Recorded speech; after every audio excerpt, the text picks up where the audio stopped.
우리 앞뒤 좌우에 계신 분들과 또 눈 웃음으로 또 인사하시면서 이렇게 한번 이야기했으면 좋겠습니다. 그리스도의 장성한 분량까지 함께 성장합시다.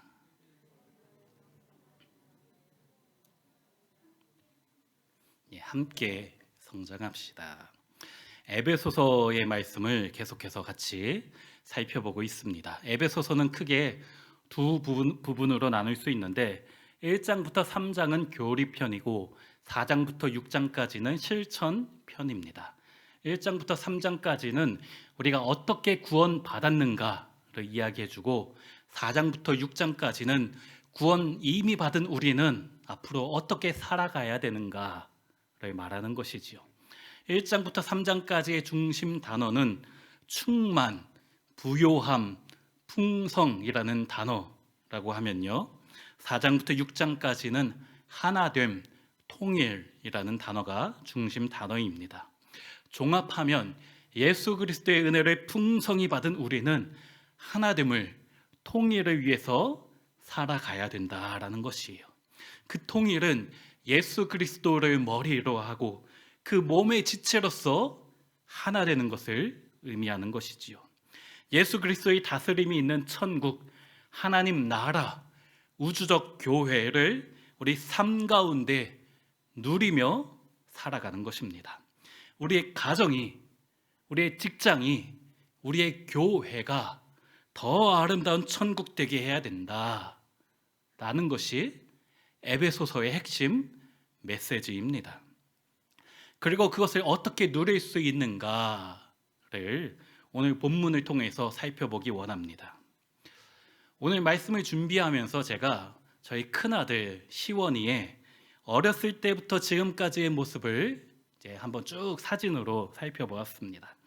갓 태어났을 때, 또 처음 혼자 앉았을 때, 처음 걷고 뛰고 모든 것이 사진으로 기록이 남아 있어요. 태어난 지 얼마 안 된 것 같은데 어느덧 엄마와 키가 비슷해졌습니다. 이제 엄마를 업을 수도 있어요. 아빠는 조금 무거워가지고 못 업습니다. 근데 어렸을 때는 참 귀여웠는데 지금은 귀엽지는 않고 듬직하기는 합니다. 키와 몸무게가 자란 것뿐 아니라 머리도 커졌어요. 자기 생각과 자기 주장이 많아진 것이에요. 요즘 많이 쓰는 말이 있습니다. 아빠, 이유가 있어요. 아빠, 제가 시영이하고 시은이 왜 혼냈는지 알아요? 다 이유가 있어요. 아빠, 왜 숙제를 아직까지 안 했는지 알아요? 다 이유가 있어요. 요즘 계속 그런 이야기예요. 들어보면은, 그 이유를 들어보면은 그럴듯합니다. 제 아내의 표현에 의하면은 아빠 닮아가지고 말만 잘한다라고 그래요. 어렸을 때는 아빠 엄마가 하라는 대로 다 하고 아빠 엄마 말이 다 옳다라고 생각을 했었는데 머리가 크니까는 이제 자기 생각이 많아진 거예요. 자기 주장도 많아졌습니다. 부모 입장에서 때로 답답하고 속 터지기도 합니다. 그런데 이 나이가 되었는데도 여전히 아빠 엄마가 하라는 대로만 하면 어떨까요? 어렸을 때가 귀엽다고 해서 더 잘하지 않고 키도 잘하지 않고 생각도 잘하지 않고 그때 그대로라면요, 부모로서의 마음이 어떠할까요? 말은 조금 안 듣지만 그래도 성장한 모습을 바라보는 또 기쁨도 필요하지 않을까요? 마찬가지로 우리의 몸이, 우리의 생각이 성장해야 하는 것처럼 우리의 신앙도 성장해야만 하는 것이에요. 성장하는 과정에 있어서 여러 가지 진통이 있지만, 성장통은 있지만, 그렇다고 영적인 성장을 포기해서는 안 되는 것이잖아요. 때로 우리의 모습을 보면서 주님이 얼마나 답답하시고 얼마나 속 터지실까 생각해 봅니다. 우리 우리가 믿는 주님은 우리 있는 모습을 그대로 받아주시는 분이지요. 우리의 연약한 모습, 우리의 죄악된 모습까지 다 받아주시는 분이십니다. 제가 전에 만난 어떤 분은요, 내가 지은 죄가 너무 많아서 교회 갈 수가 없다라고 하셨어요. 염치가 없다는 거예요. 나 같은 죄인은 교회 갈 수가 없다. 교회 다니면 안 된다라는 거예요. 그러나 그럴수록 더 주님 앞에 나가야 하지 않습니까? 죄 있는 자는 돈 없이 값없이 와서 은혜의 샘물에 나와서 그 영생의 물을 마셔야 되지 않습니까? 그렇게 있는 모습 그대로 주 앞에 나와야 하지만, 그러나 예수님께 나왔다라면 이제는 성장해야 하는 것이에요. 우리의 몸이 성장해야 되는 것처럼 우리의 신앙도, 우리의 믿음도, 주님을 향한 사랑도 성장해야 하는 줄로 믿습니다. 신앙생활한 지 한 해, 두 해 지날수록 처음 교회 다녔을 때보다 성장하고 성숙해야만 하는 것이지요. 처음 예수 믿었을 때의 그 감격, 그 첫사랑, 그때 그 뜨거움은 우리가 쉽지 않지만, 그러나 이제는 깊이, 뿌리 깊이, 영적인 우리의 뿌리가 시냇가에 심긴 나무와 같이 깊이 내려가야 되는 것이지요. 우리 육신은 20대 초반이면 성장이 끝나지만 우리 영혼의 성장은 어떠할까요? 평생 성장해야 되죠. 어느 정도까지 성장해야 될까요? 그것이 13절입니다. 우리가 다 하나님의 아들을 믿는 것과 아는 일에 하나가 되어 온전한 사람을 이루어 그리스도의 장성한 분량이 충만한 데까지 이르리니. 우리 신앙의 성장은 어디까지라고요? 그리스도의 장성한 분량만큼, 즉 예수님처럼입니다. 한계가 끝이 없는 거예요. 오늘이 12월의 첫 번째 수요 예배이지요. 한 해가 금방 지나갔어요. 우리 성도님들 올 한 해 영적으로 얼마나 성장하셨습니까? 올해는 코로나로 인하여서 잠시 쉬어가는 시기였습니까? 영적 성장과 성숙이 방학을 맞이하지는 않았는지요? 사실 2020년 올 한 해는 신앙생활하기 너무나 힘들었어요. 예배도 자유롭지 못하였고, 목장 식구들도 만나지 못하였고, 하침모도 만나지 못하였고, 그래서 신앙의 방학을 맞이한 분들이 너무나 많아요. 근데 그것을 아십니까? 마귀에게는 방학이 없어요. 베드로전서 5장에 근신하라 깨어라 너희 대적 마귀가 오는 사자같이 두루다니며 삼킬 자를 찾나니. 여기 두루다닌다라는 단어의 시제가 현재형입니다. 사단 마귀가 언젠가 우리를 삼키려는 것이 아니라 지금 믿음의 반석에서 우리를 넘어뜨리려 하는 것이에요. 마귀에게 방학이 없기 때문에 우리에게도 방학이 있어서는 안 되는 것이에요. 그렇기 때문에 우리는 날마다 성장해야 합니다. 어디까지요? 그리스도의 장성한 분량까지 예수님처럼 되어야 하는 줄로 믿습니다. 성경의 많은 부분에서 우리 신앙 성장에 대해 말씀하는데 그 기준은 항상 예수님처럼입니다. 마태복음 5장에 그러므로 하늘에 계신 너희 아버지의 온전하심과 같이 너희도 온전하라. 신앙 성장에는요 끝이 없는 거예요.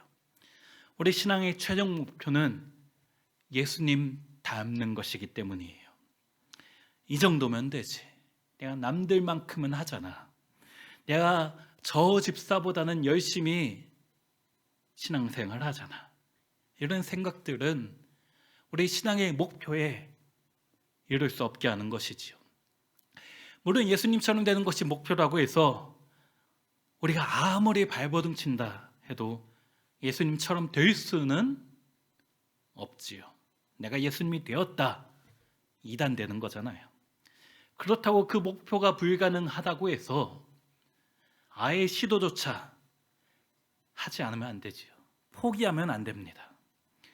성경에서 그렇게 되기를 그리스도의 장성한 분량에 이르도록 노력하라.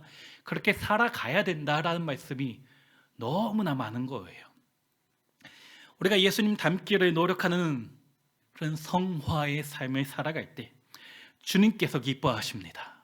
그리고 우리가 언젠가 주님 앞에 나아갈 때 우리 예수님처럼 영화롭게 변화시켜 주시는 줄로 믿습니다. 그럼 예수님처럼 되기를 힘쓰시는 우리 모든 성도님들 되시기를 축원합니다. 신앙은요, 성장하지 않으면 반드시 떨어집니다. 어떤 분들은 내 믿음이 요즘 정체된 것 같아 라고 하시는데 잘못된 말이에요. 신앙에는 정체라는 것은 없습니다. 현상 유지라는 것은 없어요. 우리 신앙은 마치 미끄럼틀에 올려놓은 공과 같아서 가만히 있으면 저절로 떨어질 수밖에 없는 것이에요. 기도 안 하고 예배 안 드리면 믿음이 정치되는 것이 아니라 잃어버릴 수밖에 없는 것이에요. 코로나 끝나면 내가 신앙 회복을 위해서 더 노력해야지. 그 전에 다 까먹고 마는 거예요. 말도 안 되는 것입니다. 그래서 사도 바울은 빌립보서 2장에서 두렵고 떨림으로 너희 구원을 날마다 이루어가라. 한참 때 뜨거웠던 믿음, 예전에 뜨겁게 기도했던 그것을 추억만으로 간직하며 살아가서는 안 되는 것이에요. 물론 과거도 중요하지만 우리의 신앙의 화려했던 과거도 중요하지만 현재 그렇게 신앙생활하지 않는다라는 것은요, 아무 의미 없고 마는 것입니다. 신앙에는 과거도 현상 유지도 없어서 지금 주님과 더 밀접하게 더 뜨겁게 신앙생활하는 것이에요. 우리 사랑하는 성도님들, 예전에 뜨거웠던 그때 말고요, 지금 내가 하나님 응답받고 지금 하나님의 축복을 날마다 누리시는 우리 모든 성도님들 되시길 축원합니다. 그럼 우리가 어떻게 해서 신앙의 성장을 이루어갈 수 있을까요? 어떻게 해야 그리스도의 장성한 분량에 충만한 데까지 이룰 수 있을까요? 그리스도의 장성한 분량이 우리 신앙생활의 목표라면요, 그것이 우리 신앙생활의 목표라면 그 목표를 이루는 방법이 있는데 그것이 바로 함께 성장합시다. 함께 성장하는 거예요. 그것이 중요합니다. 저희 집에 새 아이가 있는데 새 아이 중 하나라도 잘 성장하지 않는 것 같으면요, 제 마음이 아프고 더 신경 쓰입니다. 저희 집 둘째만 잘 먹어요. 둘째가 첫째와 셋째 먹는 것보다 더 많이 먹어요. 하나님 아버지도 마찬가지지요.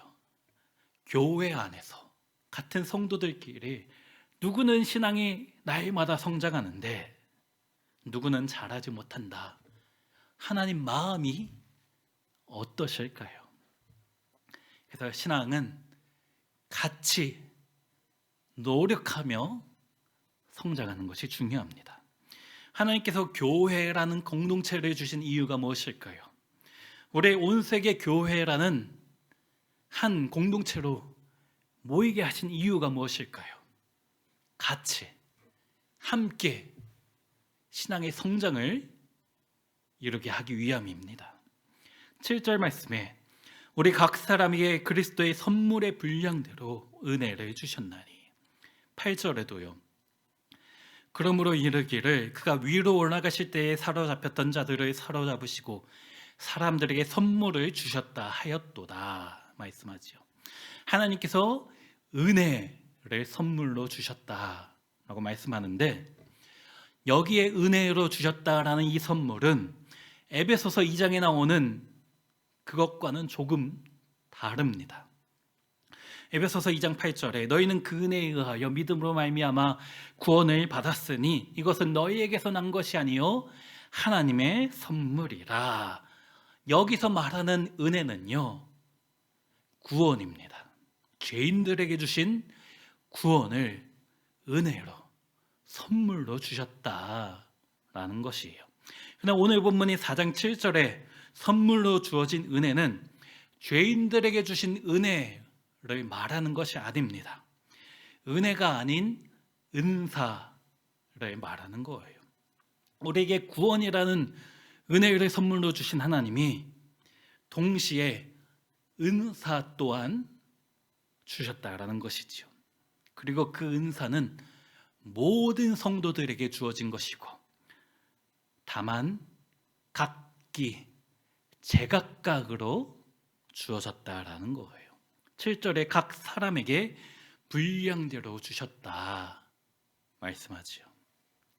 누군가에게는 1달란트 주고, 누군가에게는 2달란트 주고, 누군가에게는 5달란트 주는 차이가 있어요. 또 종류도 다릅니다. 누구에게는 지혜의 은사, 누구에게는 사랑의 은사, 누구에게는 섬김의 은사, 방언의 은사, 예언의 은사, 수많은 은사 각각 다르게 주어졌습니다. 제가 유학 시절 때 크리스찬 리더십의 세계에서 양대 산맥 중 하나인 로버트 클링턴 교수님에게 제가 은사에 대해서 배웠었는데, 그분은 은사를 3종류로 구별해서 설명했습니다. 첫째는 영적인 은사예요. 지혜, 지식, 영분별, 믿음, 가르침, 권면, 전도 같은 것들이에요. 두 번째는 타고난 재능, 그것도 은사입니다. 기억력, 손재주, 그런 것들이죠. 그리고 마지막, 잘하면서 습득된 것도 은사입니다. 영적인 것이든 타고난 것이든 잘하면서 자연스럽게 습득된 것이든 우리가 가진 모든 것이 하나님이 각자에게 주신 은사라는 거예요. 고린도전서 4장에 내게 있는 것 중에 받지 아니한 것이 무엇이냐라는 말씀처럼 모든 것, 영적인 것, 또 타고난 것, 내가 잘하면서 환경에 의해서 자연스럽게 터득된 것, 다 하나님이 우리에게 은사로 주신 것이에요. 그러면 어떤 것이 가장 좋은 은사일까요? 어떤 은사가 제일 좋은 것 같습니까? 치유, 또 예언, 그런 게 좋을까요? 하나님이 나에게 주신 은사가 제일 좋은 겁니다. 왜냐하면 하나님이 각자를 잘 아시고 나에게 꼭 필요한 것을 주셨기 때문이에요. 그래서 은사를 오늘 말씀이 분량대로 주셨다라는 것은 다른 사람과 비교할 필요도 없고, 또 내 은사가 작은 것 같다고 아쉬워할 필요도 없는 것이에요. 우리에게 주어진 은사가 무엇이냐, 어떠한 것이든 얼마나 많고 적은지 그런 것이 상관이 있는 것이 아니라, 그것을 나에게 주어진 것을 가지고 주님 위에 사용하면, 하나님 나라 위에 사용하면 누구나 착하고 충성된 종이 되는 것입니다. 본문 11절에 그가 어떤 사람은 사도로, 어떤 사람은 선지자로, 어떤 사람은 복음 전하는 자로, 어떤 사람은 목사와 교사로 삼으셨으니, 각자에게 주신 은사에 따라 하는 일이 다르지요. 그러나 은사를 주신 목적은 동일합니다. 그리스도의 장성한 분량까지 함께 성장하기 위하여 주신 것이에요. 12절입니다. 이는 성도를 온전하게 하여 봉사의 일을 하게 하며 그리스도의 몸을 세우려 하심이라. 각자에게 주신 은사를 사용함으로 우리가 온전하게 되는 거예요. 함께 예수님을 닮아가는 것입니다. 그리고 그리스도의 몸, 교회, 하나님 나라, 이것들을 같이 세워가는 것이에요. 하나님이 나에게 주신 은사를 통해서 우리 교회를 천국으로 만드는 것이에요. 하나님이 나에게 주신 은사를 통해서 나의 가정을 천국 만드는 것이에요. 주님이 나에게 주신 은사를 통해서 우리의 직장을, 우리의 사업장을 천국 만들어 가야 될 줄로 믿습니다. 그것을 위해서 각자에게 다른 은사를 주셨어요. 각자 받은 은사가 다릅니다. 우리 양육 프로그램을 지금 하고 있는데 제가 했던 것 중에 하나가 그리스도인의 재정 원칙이라는 프로그램이었어요. 얼마 전에 끝났습니다. 어떤 분이 거기서 어떤 분이 자기가 돈을 잘 번다고 해가지고 제가 이야기했어요. 하나님이 왜 누군가에게는 물질을 주시고 누군가에게는 물질을 안 주시는지 아냐고요. 물질은 축복으로 주시는 것이 아니에요. 예수 잘 믿으면 돈 많이 벌고 기도 열심히 하면 우리 집이 부동산이 뛰어오르고 기복신앙이라고 하잖아요. 기도하면 하나님이 내 곳간을 채워주신다. 예전 한국교회가 그렇게 많이 가르쳤는데 저는 그렇게 생각하지 않아요. 만약 그렇다면 신앙이 정말 좋은데 가난한 사람은 뭐가 됩니까? 교회에서는 신앙 좋은 척하는데 새벽마다 눈물로 기도하는데 사실 하나님만 아는 위선적인 모습이 있는 건 아니잖아요. 물질은 축복으로 주시는 게 아닙니다. 은사로 주시는 거예요. 하나님이 누군가에게 물질을 주셨다라는 것은 돈 잘 버는 능력을 주셨다라는 것은요, 그것을 가지고 너 잘 먹고 잘 살라 그렇게 주시는 게 아니에요. 모든 은사를 주신 목적은 동일합니다. 그것을 가지고 하나님 나라를 만들어 가라는 거예요. 돈 잘 버는 은사를 주신 이유는 그것을 통해서 내가 속한 모든 공동체가 천국 되도록 하라라는 것입니다. 물질은 축복으로 주는 게 아니라 은사로 주시는 거예요. 그리고 모든 은사에는 사명이 주어집니다. 모든 은사는 사명이 있어요. 돈 잘 버는 은사가 있다 그러면 그것을 가지고 나를 기쁘게 하는 게 아니라 하나님을 기쁘시게 하는 거예요. 사명입니다. 그 은사를 주시기 위해서 우리 주님께서 8절부터 10절까지 보면 우리 주님이 이 땅에 내려오시고 십자가에서 죽으시고 부활 승천하셨다라고 말씀하지요. 단순히 나 자신을 구원하려고 그 목적만을 위해서 십자가에서 죽으신 것이 아니라 10절에 만물을 충만케 하시려고 우리 예수님께서 십자가에서 죽으신 것이에요. 만물을 충만케 한다. 모든 것에 하나님이 다스리시는 천국 되게 한다. 모든 것에 예수 그리스도의 통치가 있는 하나님 나라가 되도록 그것을 위해서 우리 예수님께서 십자가에서 죽으시고 그것을 통하여서 우리의 구원이라는 은혜도 주시고 여러 가지 은사들을 주신 것입니다. 그것을 가지고 우리 성도들 우리의 모든 삶의 터전을 천국 만들어 가야 될 줄로 믿습니다. 우리 성도님들의 가정을 천국 되게 하기 위해서 우리 주님께서 주신 은사는 무엇입니까? 요리 잘하시는 분은 그것 가지고 가족들을 기쁘게 해서 작은 천국이 우리 가정이 작은 천국 되게 하는 것이지요. 저는 설거지를 잘해요. 문제는 이제 할 시간이 없다라는 거. 그게 문제지만 우리 성도님들에게 가정 천국 만들기 위해서 주신 은사가 무엇입니까? 여러 가지 있을 거예요. 또 우리 교회를 더 아름다운 천국으로 만들도록 여러분이 받은 은사는 무엇입니까?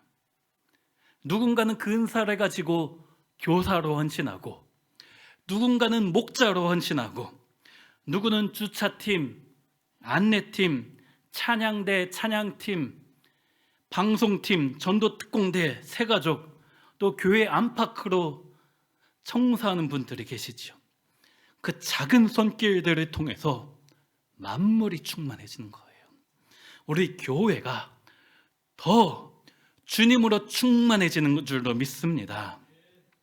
이 아크릴 가림막을 이제 어쩔 수 없이 설치했는데 제가 지난 11월 달에 사회를 안 봐가지고 오늘 처음 봤어요. 이거 설치하고 처음 섰어요. 그전에는 몇 번 봤지만 이 조명이 켜진 상태에서 본 것은 처음입니다. 설교해 보니까는 정말 답답해요. 여기 서 보셔야지 아는 겁니다. 우리 사회 보시는 목사님들이 너무 힘들다 했는데 이제야 이해가 돼요. 우리 담임 목사님 주일에 1부부터 4부까지 설교하시는데 정말 힘드실 것 같아요. 근데 이 아크릴 가림막도 정면에서 보면 이제 먼지가 잘 안 보이는데 제가 저기 앉아서 아까 사이드로 보니까는 너무 더러워요. 이것도 누군가 청소해야 됩니다. 이외에도 교회에서 여러 가지 봉사와 섬김의 손길이 필요해요. 지난주 주보에 이제 봉사자 지원서를 삽지했습니다. 누가 할 겁니까? 은사 있는 분이 해야 되지요. 누군가 하겠지. 나는 은사가 없으니까. 그러시면 곤란합니다. 월요일 오전마다 반찬 봉사하고 있는데요. 이제 반찬 봉사를 해서 지역의 어려운 분들에게 우리 주님의 사랑으로 음식을 만들어서 그분들에게 전달하는 사역입니다.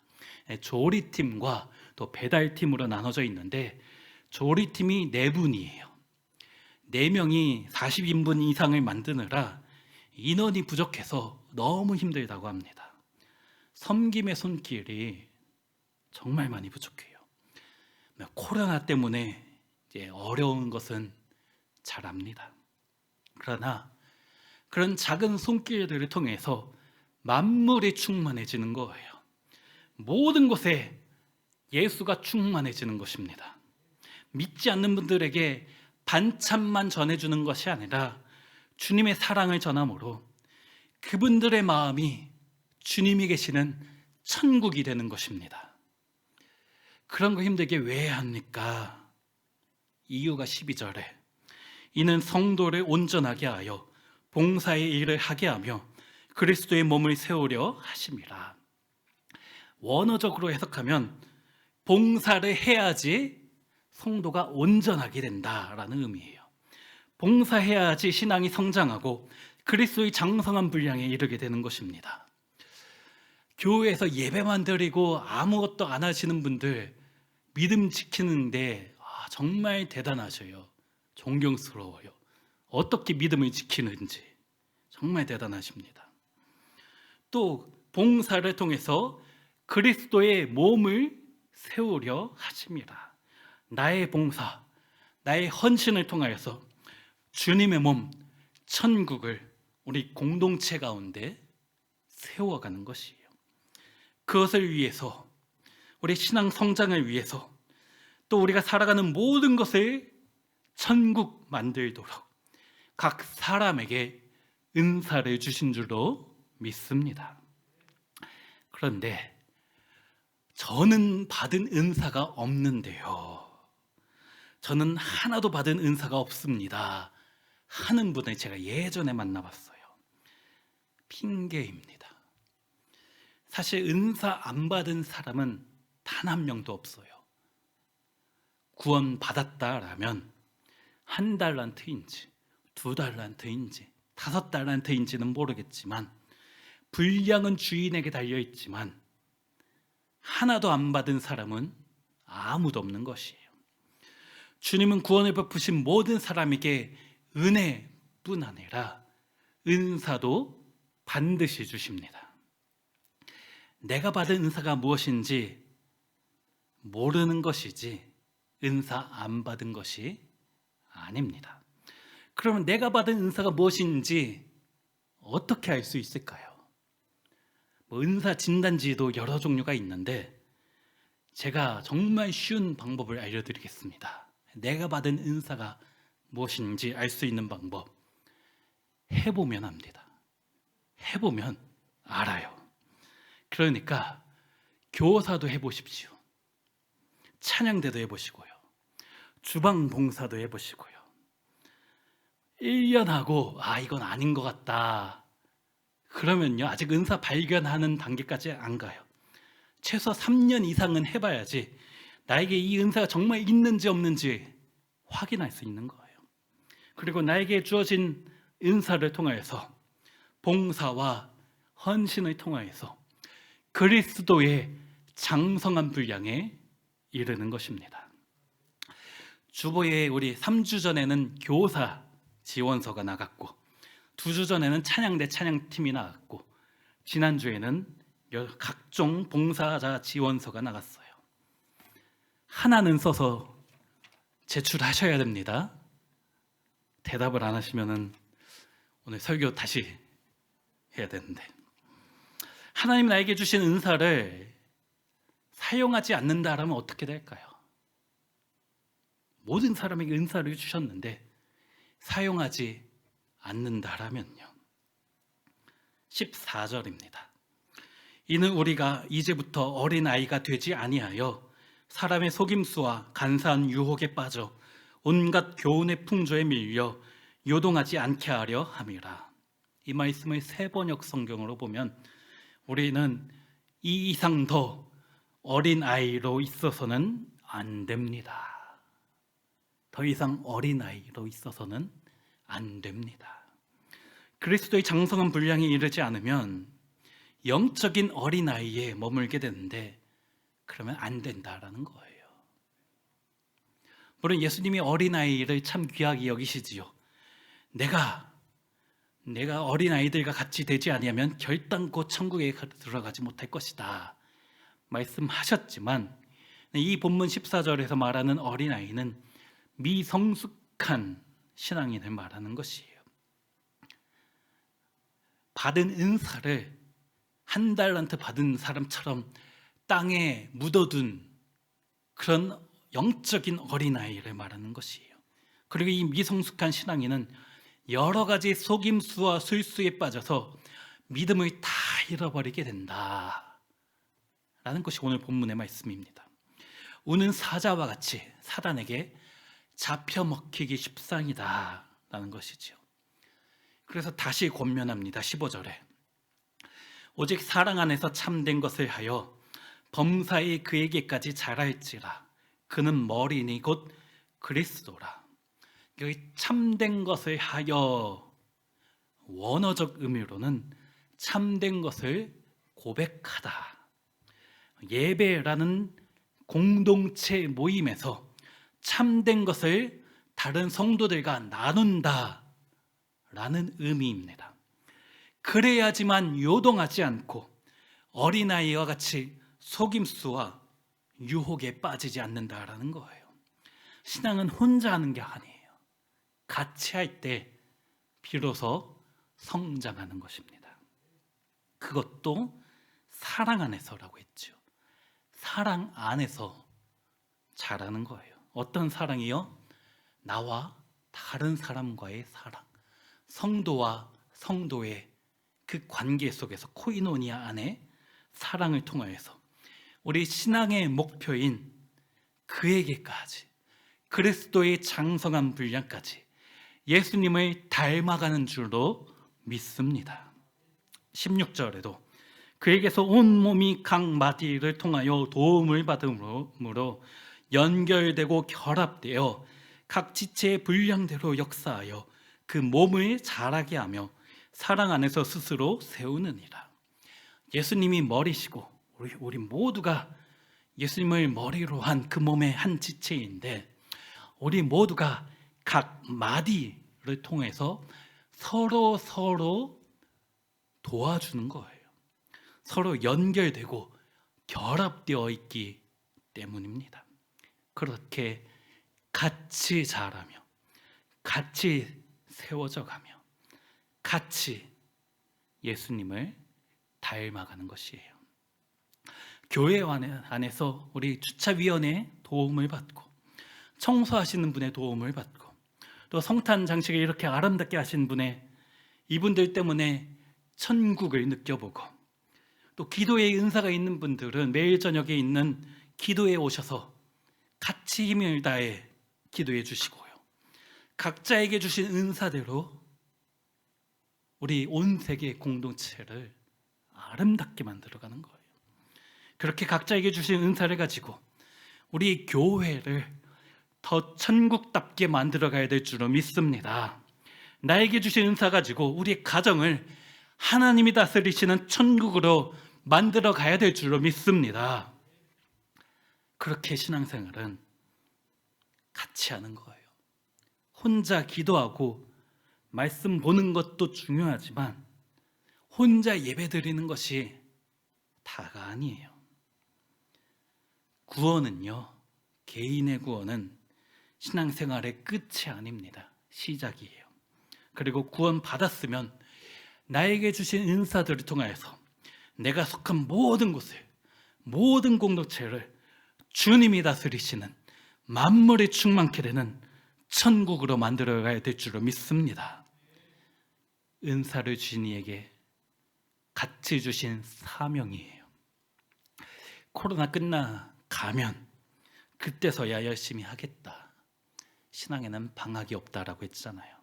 그렇게 나에게 주신 이 달란트, 은사를 가지고 봉사의 일을 함으로 성도로서 온전케 되고 건강한 그리스도인으로 성장하고 그리스도의 몸을 같이 세워가야 될 줄로 믿습니다. 그렇게 주님의 나라를 확장하는데 주님과 동역하는 영광스러운 직분에 참여함으로 정말 착하고 충성된 종이라 날마다 칭찬받으시는 우리 모든 성도님들 되시기를 주의 이름으로 축원합니다. 말씀 생각하며 우리 찬양하며